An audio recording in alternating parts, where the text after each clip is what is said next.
Hi everyone, well, back into it. We're in lockdown and so I'm stuck at home. So between the work that I need to do, I thought I would get into a long overdue video.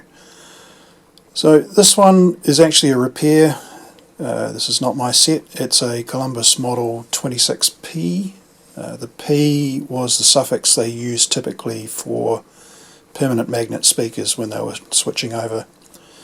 So Columbus did that much later than most, and so this one in 1954 was one of the first of their permanent magnet speaker sets from memory.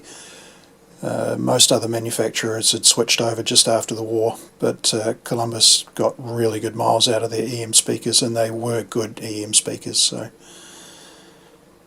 yeah, this one should be a fairly straightforward repair, I'm hoping. It's the cabinet's in pretty good condition. It was bought at an auction a while back, and it's really just in for a service and make sure it's okay. So I'm going to set the camera up on a tripod and we'll get stuck into it. So actually, just before I set this up, we'll have a quick look in the back. As you can see, the Columbus permanent magnet speaker and the chassis, which uses miniature valves. We've got 4 electrolytics on the chassis, lovely Hunt's jobs there. Actually 5, because there's one over in the middle of the valves there as well.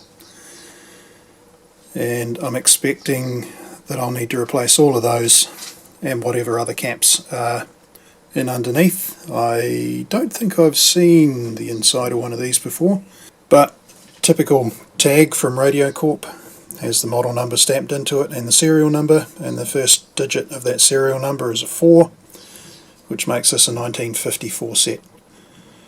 The giveaway that it's 54 and not 44 is the miniature valves, and it's certainly not 64. They were no longer operating by that stage. They were pi. Things that we're going to have to do: the dial cord has completely failed. The other thing is, just power this up on the dim bulb and it's looking really good in terms of current draw, but we've got 0 output whatsoever. It doesn't matter where I put the volume or tone controls, I can't even get a scratch out of the speaker. So that could be output transformer, could be output valve, but we've got nothing at all from the speaker, so we'll need to take a look at that once we get inside it. Alright, so time to pull it apart. I've taken the speaker out because it is a permanent magnet speaker and I don't have one of those handy to test with, so we'll use the one from the set. So if I do a scratch test on this, black and red voice coil, they go straight to the voice coil. Blue and yellow are the output transformer, so black and red are the big pins. So I'm just going to give it a really quick scratch. Yeah, voice coil's fine. And if we try that across the output transformer, not getting anything there. We just check the output transformer. Alright, so it's looking like the output transformer could be crook on this. That's going to be a problem. That will be why the set's not operational, I guess. I do have here a schematic for, what we have is a schematic for the 26N. That's a factory one. There isn't a factory one for the 26P that I'm aware of. Various servicemen along the way have drawn up the 26P or made modifications to other schematics to show the differences between the 26N and the 26P. So we've got service information to work from. Shouldn't need it. These are fairly straightforward, simple sets, but we are going to have to find an output transformer for this. I do have specs for the transformer.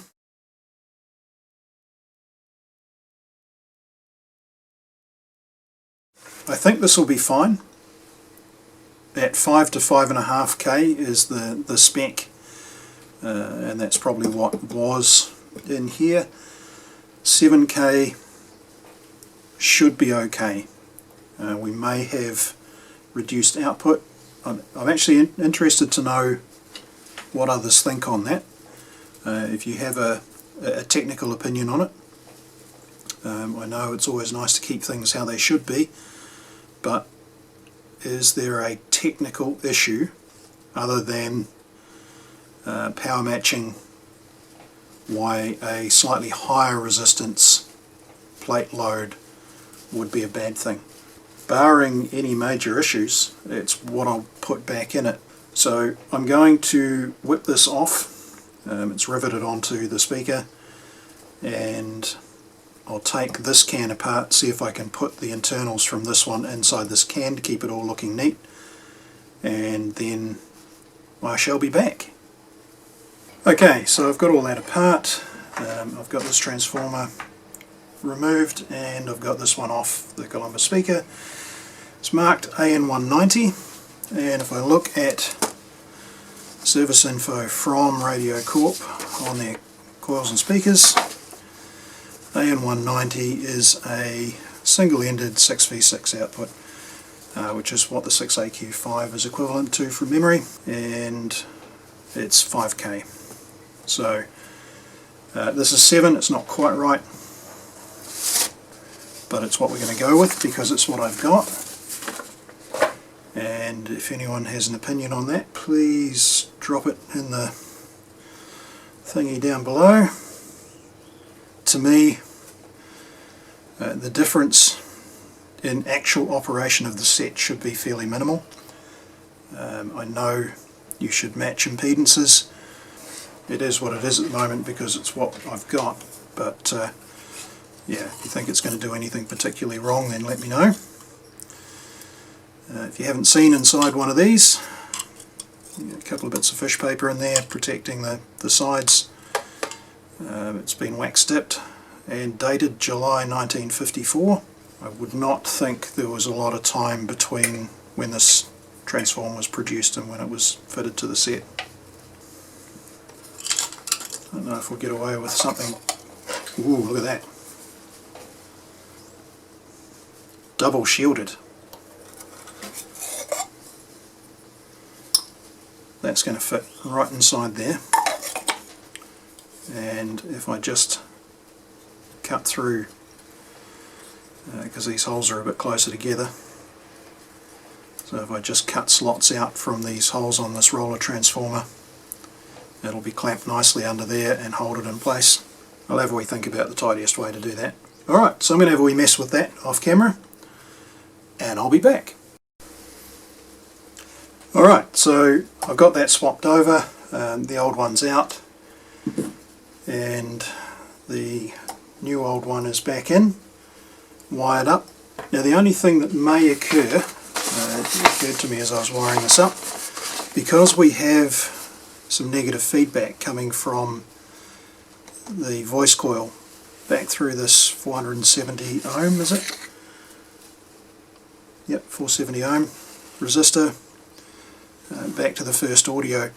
If I've got that on the wrong side of the voice coil, then we'll get horribly unstable howling, I would expect. So that'll be something to look for, because I couldn't easily figure out which way around it needs to go, so we'll just try it. If it's unstable and we're getting positive feedback instead, then we'll flip that around and should clear up that issue. So just something to be aware of and listen for. So it's done, that's back in.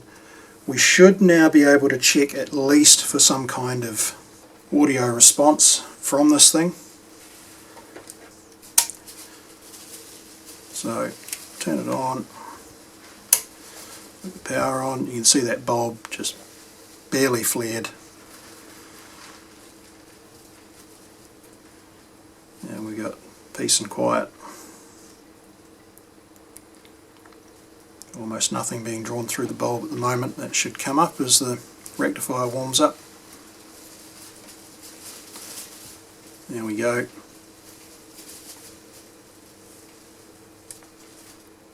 and I can hear some crackling from in here.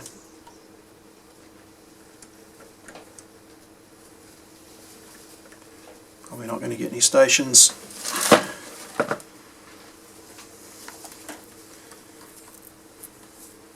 Make myself the aerial.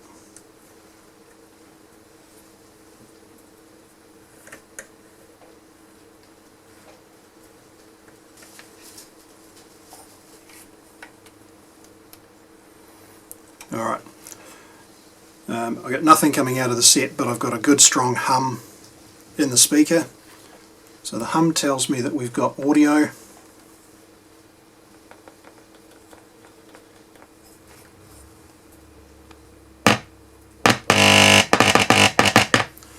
Good response from the audio section of the set, so we know the issue now is in the RF side. So we'll shut that down. I'm happy that we've got something anyway. I'm going to go and put the speaker somewhere safe. I've got some capacitors to replace now, so I'll do that and I'll be right back.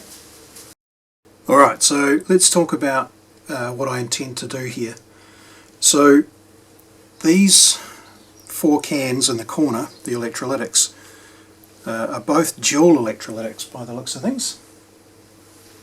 And in fact, yes they are.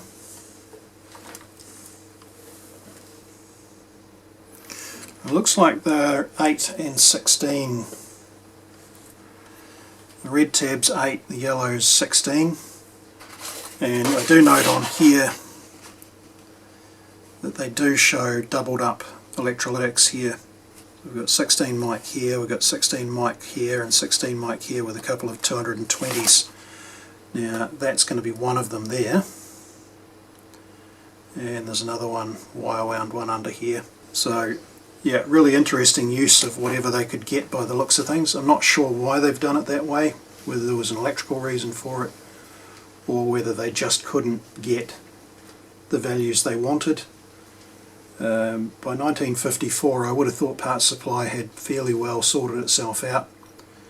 I know a few years earlier, 1945, 46, 47, they were really struggling to get parts just straight after the war. And in fact Radiocorp had a guy, Fred Green, who was in England for about a year I think, ripping around all over the place trying to secure contracts and get product back to the factory so they could continue to manufacture, and things were a bit dicey there for a while. So they were doing stuff, whatever they could, to get what they wanted. They were also buying stuff through the WARB, or the War Assets Realisation Board, otherwise known as sort of military surplus. So really that should have sorted itself out by the mid-50s, I would have thought. So why they were doing this, maybe they got a really good deal on them, and so built them in because manufacturing cost is manufacturing cost, and if you can save a few pennies, then you gain a few pounds at the other end when you're selling it. Yeah, I'm going to actually hand draw out the power supply side of things and make sure I understand what's going on before I actually dig into it, and I will just check off against the paperwork I've got and update it if necessary. Here's one where someone's gone through and made the changes, so I'm just going to have a quick check of how this is all drawn and make some notes about how these values are arrived at, because in fact if these are 8 and 16 in these cans, then we're talking about 24 microfarads per can, because they are all paralleled up, not 16, which shouldn't matter. 6x4 should take 40 to 50 microfarads in its first filter cap quite happily. So even at 24 that's fine there, and moving forward through the circuit it'll be okay.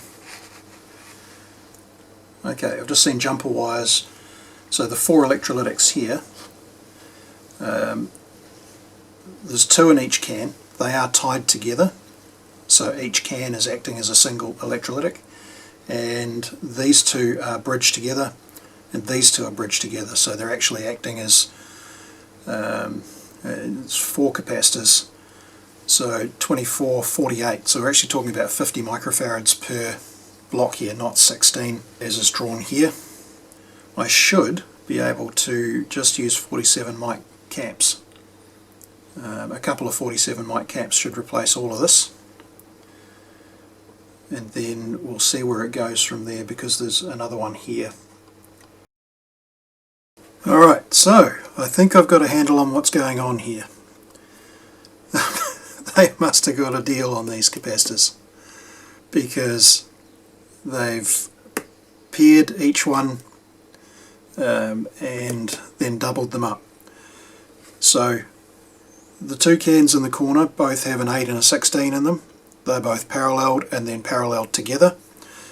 So you parallel 8 and 16, you get 24.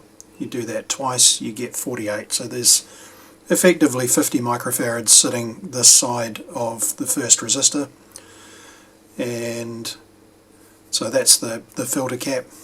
Then there's another 50 microfarads in 4 capacitors and 2 cans there. Then there's the second resistor, and then there's a 16 microfarad, which is the red tab, the yellow tab, this tag here on this lone electrolytic.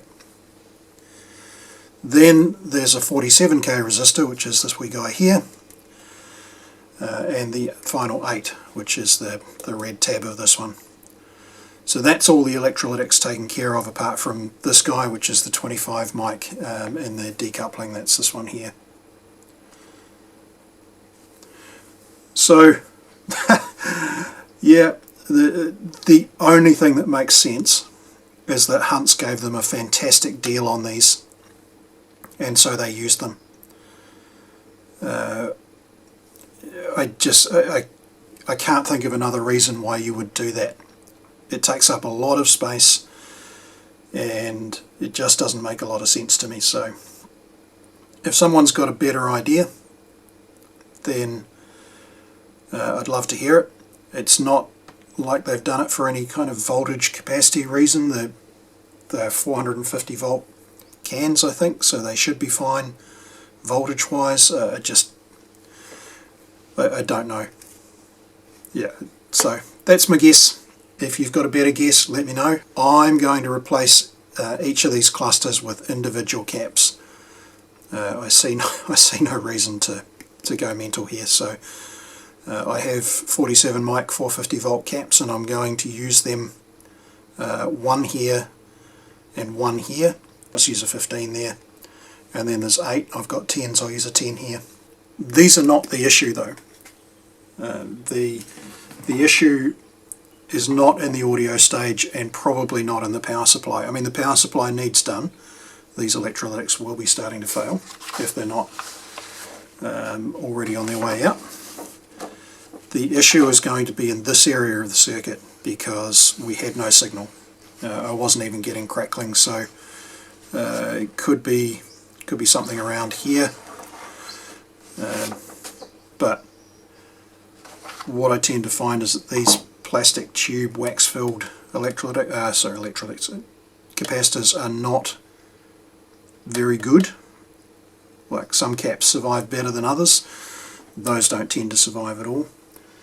And we've also got what may or may not be RadioCorp capacitors here. I've got this one, which is absolutely roasted, so I'm going to go through, I'll replace those. I'll do some spot checks on resistors, particularly these dog bone ones. They are often high, so I'll just make sure that this one, and any others I see around here, there's one down here, make sure that they're okay. I see there's one here that's been replaced. That's a much later model resistor than anything else in the set. So yeah, I'll make those changes, and again I shall return. Alright, so just a quick update with where we're at. I have sorted out the electrolytics. So I've got a couple of 47 mics in there, just put them on some tag strip and left the wiring largely in place. So those old caps are clipped out of circuit, and the new ones are in separate from it. The most of the caps are done. This cap here is the last one I need to do. I've checked the resistors. All the ones I've checked so far have been fine, pretty close to where they should be. I need to do these two electrolytics here. They're not yet done, but we're getting pretty close to complete now, so I'm pretty happy with how things are going. Interestingly, these caps, and you can see 5th of June 1954 is stamped on them. That's all that these have.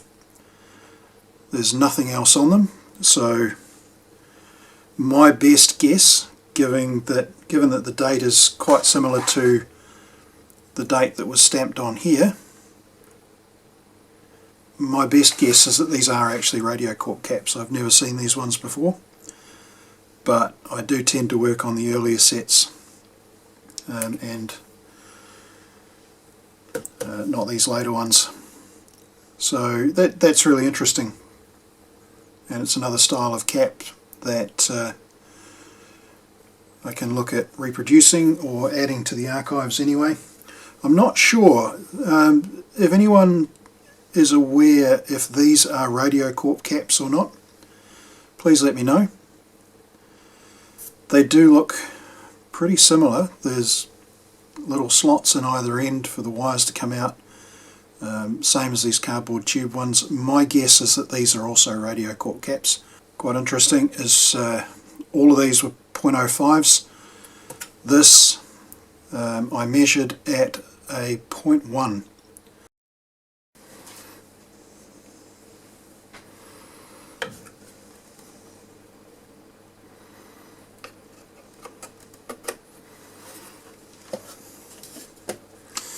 So my expectation is that we should have life now.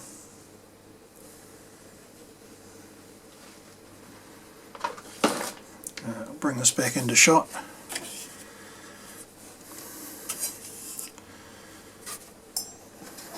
Get rid of some of the light off the scene and pair it up.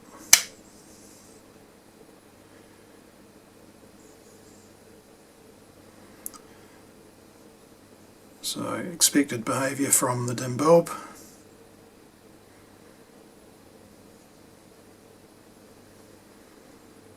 Wait for the rectifier to start conducting. And there we go. We've got RF noise from the speaker, that's a good start. This looks fine. I'll set that aside so I can tinker with it.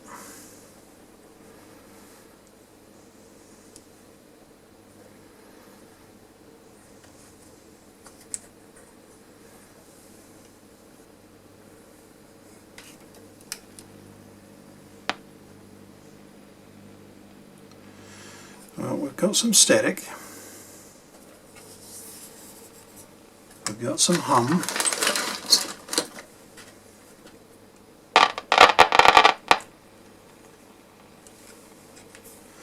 Hooking the long line up.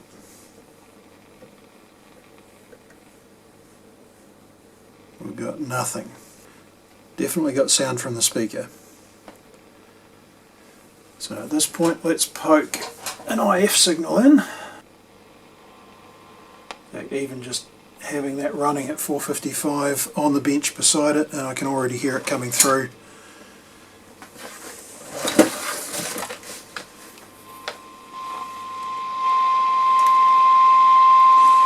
So that's promising. There's definitely something getting through. So why have we got no RF? Next guess, valves.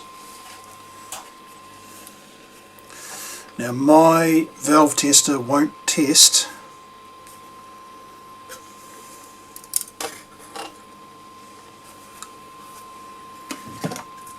these miniature valves, as I may have mentioned.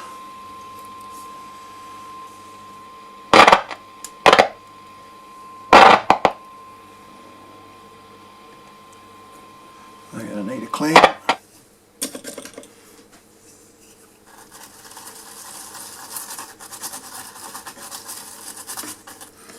And that's the end of our cord, which means that is broken. I'm going to have to restring that.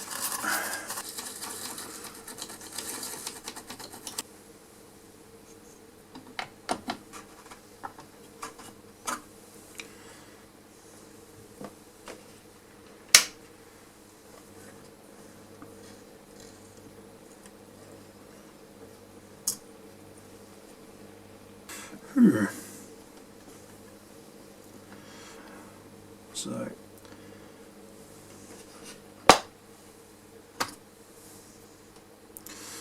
let's find another 6BE6.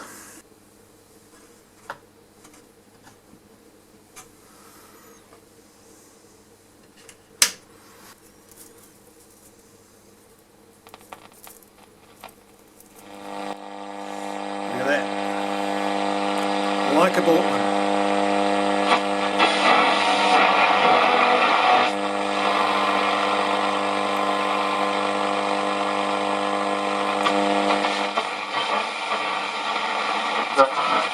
I remember it well. I remember it very well. I remember Monty being, yeah.